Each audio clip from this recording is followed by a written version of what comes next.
Salom hammaga yana bir bor borlar. Sizlarni ko'rib turganimdan xursandman.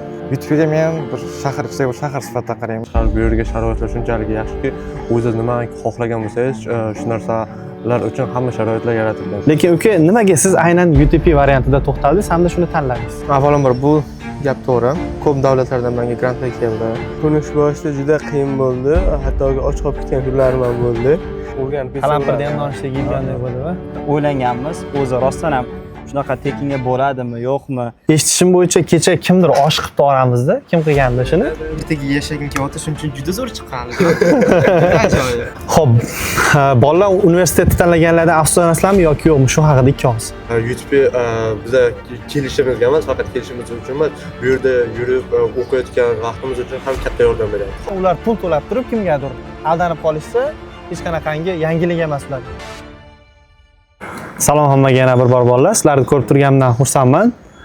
Bekzod, universitetdagi hayot bilan O'zbekistondagi talabalar hayotida haqida ozgina qisqacha gapirib bersangiz. Avvalambor assalomu alaykum hammalarga. Sizlardan juda minnatdormiz bu suhbatni olib o'tayotganingiz uchun. Mendan so'rasangiz agar O'zbekiston va Utopiyada oralardagi sharoitlar, farqlarni aytib beradigan bo'lsam, juda ko'p katta o'zgarishlar va farqlar bor. Utopiyaga men bir shahar ichidagi bir shahar sifatida qarayman. Studentlar shahri, sharoitlar, imkoniyatlar juda ham ko'p. Hammasi faqat talabalar uchun va eng yaxshilarini deb aytgan bo'lardim. Bu o'qishimizga, o'z-o'zimizni rivojlanishimizga yordam beradi. Rahmat fikrlar uchun. Devdas, o'zingiz fikringiz qanaqa? Universitetdagi sharoitlar, bu yerdagi darsxonalar. Assalomu alaykum. Men aytib o'tgan bo'lardim, bu yerda o'qish rostdan qiyin, oson emas, lekin o'qisa bo'ladi. Imtihonlarga agar yaxshi tayyorlansa, yaxshi dars qilib, yaxshi natijalarga erishish mumkin. Undan tashqari bu yerga sharoitlar shunchalik yaxshiki, o'zingiz nima xohlagan bo'lsangiz, shu narsalar uchun hamma sharoitlar yaratilgan. Bemalol o'qish uchun hamma sharoit bor. Rahmat. Iskandar, mana sizga ko'p davlatlardan, ko'p universitetlardan takliflar bo'ldi. Qanchadir miqdorda grantlar ham berdi. Lekin uka, nimaga siz aynan UTP variantida to'xtaldingiz hamda shuni tanladingiz? Xo'p. Avvalambor bu gap to'g'ri. Ko'p davlatlardan menga grantlar keldi.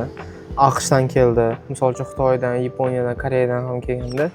Lekin bir tomondan olib qarasak, UTP bu baribir ham Malayziya bu musulmon davlat. Bu yerdagi kutubxonalari, o'sha masjidlari, o'qiydigan xonalari va ham ustozlari juda qoniqtiradi. Hattoki kerak bo'lsa, top 100 dagi, top 50 dagi rankingda bo'lgan universitetlardan ham oshib ketadi bu yerdagi sharoitlari. Undan tashqari, bu yerda sizga ming afsuski talabalar uchun sizni bu yerda zeriktirishga hattoki yo'l qo'yishmaydi, chunki bu yerda har doim yangi narsa topasiz. Bekorga bu yerda 400 gektarli joy emas. Har doim yurasiz, har doim nimadir yangi ko'rasiz.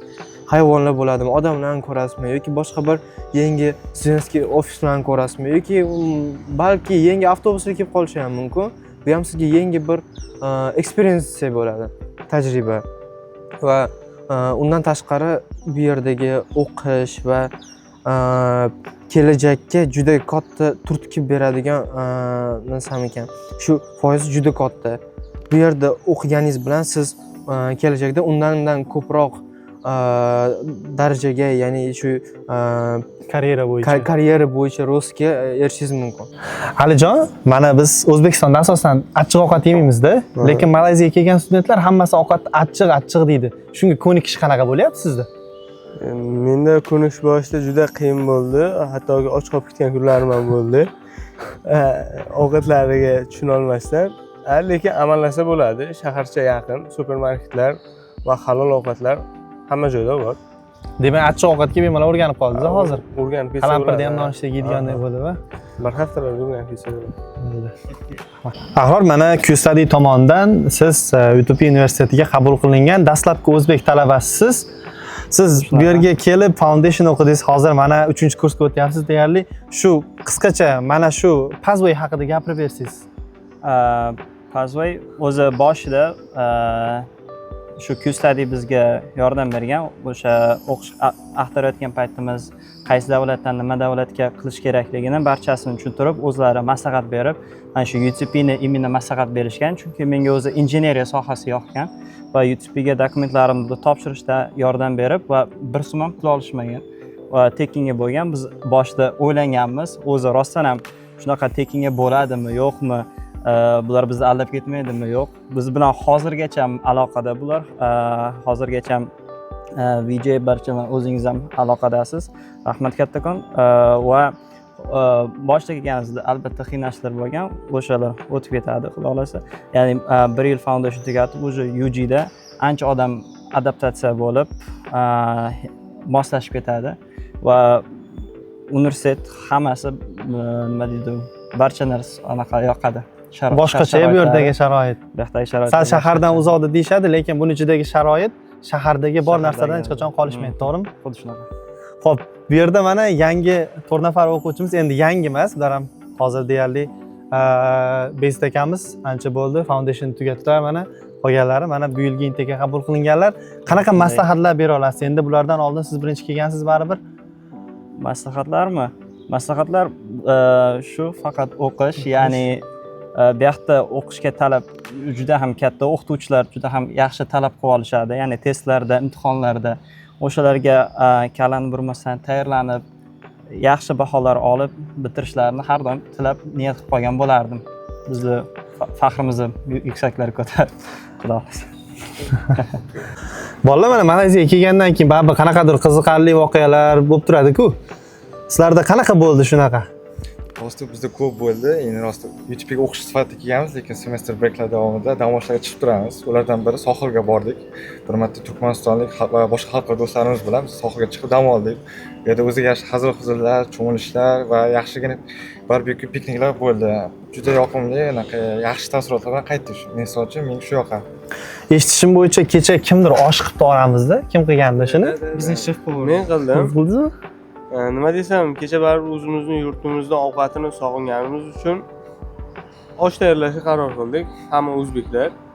Keyin osh tayyorladik. Baribir o'zimizni yurtimizni mahsulotlaridek bo'lmadi, lekin yaxshi bo'ldi, yomon emas. Esladik ozgina bo'lsa. To'g'risini aytinglar. Kimga yoqdi, kimga yoqmadi? Menga bu tayyorlangan osh juda ham yoqdi. Juda ham men uchun juda ham zo'r. Chunki ancha bo'ldi o'z osh yemaganimga bir mazza qilib yedim. Go'shtlari ham zo'r bo'ldi, ketdizlar. Men hali osh ta'mini esimdan chiqarganim yo'q va hamda ertaga yashagim kelyapti, shuning uchun juda zo'r chiqqan. Ajoyib. Roltinga o'xshamagan edi. Lekin go'shtga rostdan gap so'z bo'lishi mumkin emas. Biz keyin yana darslardan oldin sohillarga chiqib kelishni yaxshi ko'ramiz. Bizlarda shunaqada, agar bir imtihon boshlanib qoladi, imtihon boshlanishi oldin qanaqadir bir Ruhiy dam olishimiz kerak edi. Shuning uchun 1-2 kun qolganda har zaman doim emas, har zaman bir sohillarga chiqib qolib, birdaniga rejalar o'zgarib qolib, haydadi. aylanishlarga chiqib qolamiz. Hech sohilga chiqqanda o'sha yerda ham cho'milib ko'rdinglarmi o'zingizlar yo mumkin emasmi? Mumkin. Albatta. Oramizda cho'milib. suzishni bilmaydiganlar ham bormi? Darajada Bir-biriga yordam beradi hamma. Xo'p, bolalar universitetni tanlaganlardan afsuslanasizlarmi yoki yo'qmi? Shu haqida ikki og'iz. Yo'q, afsuslanmaymiz. Chunki biz bundan farqlanamiz, chunki YouTube'ga biza kelishimizga emas, faqat kelishimiz uchun emas, bu yerda yurib o'qiyotgan vaqtimiz uchun ham katta yordam beradi. Hozirgacha umuman yordamni to'xtatishmaydi. Unaqa Hech qachon varianti yo'q. afsuslanmaymiz. Iloji yo'q, afsuslanish. Demak, tanlaganlardan 100% xursandsizlar, bu yerdan o'qiyotganlardan, ilm olayotganlardan, shundaymi? Endi baribir bizga ko'pchilik o'zbekistonlik talabalar aytadi, pul olmayapsizlar, aldaysizlar, boshqa narsa bo'ladi deydi. Lekin ular pul to'lab turib kimgadir aldanib qolishsa, hech qanaqangi yangilik emas ular. O'shinga mana ko'rib turganingizdek, bu o'quvchilarimiz bizga hech qanday firma to'lovi to'lamagan hamda 251-o'rinda turadigan universitetda ta'lim olishyapti. Sizlar ham ta'lim olmoqchi bo'lsanglar, bemalol oramizga qo'shilishinglar mumkin. Har qanday paytda, har qanday semestrga o'qishingizni topshirishingiz mumkin.